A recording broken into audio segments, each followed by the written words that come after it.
नमस्कार दोस्तों। आज मैं आपको बताने वाला हूं कि 2026 में टॉप एसबीआई इक्विटी फंड।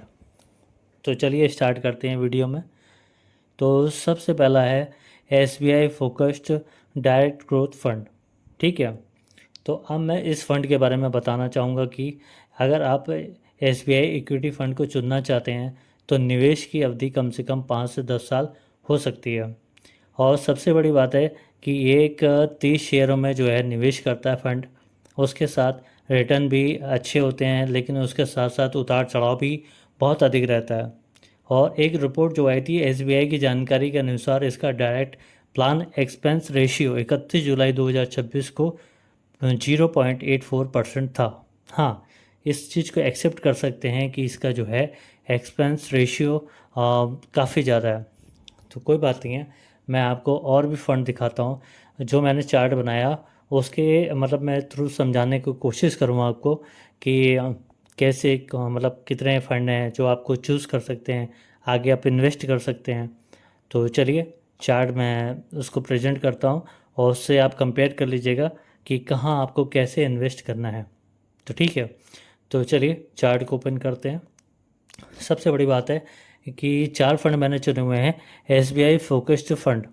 सबसे पहला ये है, दूसरा वाला है SBI large and mid cap fund, और तीसरा एसबीआई स्मॉल कैप फंड, चौथा है एसबीआई कॉन्ट्रा फंड। ओके, तो पहले फंड की बात करें तो 5 साल से अधिक ज़्यादा अगर आप जोखिम लेने वाले हो तो 5 साल से अधिक अगर निवेश करते हो तो आपके लिए जोखिम जो है बहुत उच्च है।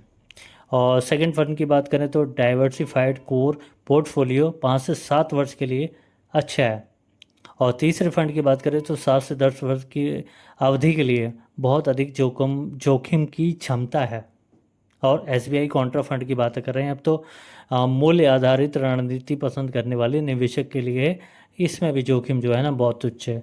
तो ये जितने भी फंड मैंने बताए हैं इसमें बेस्ट ऑप्शन है, लेकिन उसके साथ साथ जो है ना रिस्क बहुत ज़्यादा है। और उसके साथ जानकारी देखिए बहुत रखिए। तो जैसे मैंने आपको प्रेजेंट किया ना, ये 4 फंड हैं। तो इसमें से आप किसी को भी, आप जैसे मान लीजिए पहले फंड में आप इन्वेस्ट करना चाह रहे हो एसबीआई फोकस्ड में, या सेकंड फंड में इन्वेस्ट करना चाह रहे हो SBI large and mid cap में, या फिर थर्ड में कि एसबीआई स्मॉल कैप में, या फिर फोर्थ फंड में जो है एसबीआई कॉन्ट्रा फंड, तो इसमें इन्वेस्ट कर सकते हो आप। और लेकिन इन्वेस्ट करने से पहले थोड़ा सा अपनी जो है ना नॉलेज लीजिए, नॉलेज गेन करिए। ठीक है, उसके साथ मैं आपको एक चीज़ और बताना चाहूँगा कि भाई म्यूचुअल फंड बहुत बेटर ऑप्शन है, लेकिन उसके साथ साथ जो है ना कि निवेश करते समय डायरेक्ट प्लान ग्रोथ चुनना सामान्यतः कम खर्च वाला विकल्प होता है। ये चीज़ भी आपको जाननी चाहिए, लेकिन केवल पिछले रिटर्न के आधार पर निवेश न करें। एसआईपी के लिए कम से कम 5 से 7 वर्ष का लक्ष्य रखें और 1 ईयर्स का परफॉर्मेंस देखकर फंड ना बदलें। ठीक है, mutual fund investment market risk के अधीन है, पिछले रिटर्न्स के भविष्य के रिटर्न की गारंटी नहीं है। इसीलिए मैं आपको कहता हूँ कि जो म्यूचुअल फंड है इन्वेस्ट करें, लेकिन बिल्कुल भी भरोसा नहीं करें आँख बंद करके। तो वैसे मेरी सामान्य पसंद है, मैं आपको बताऊं कि आप कैसे इन्वेस्ट करें, कहाँ इन्वेस्ट करें।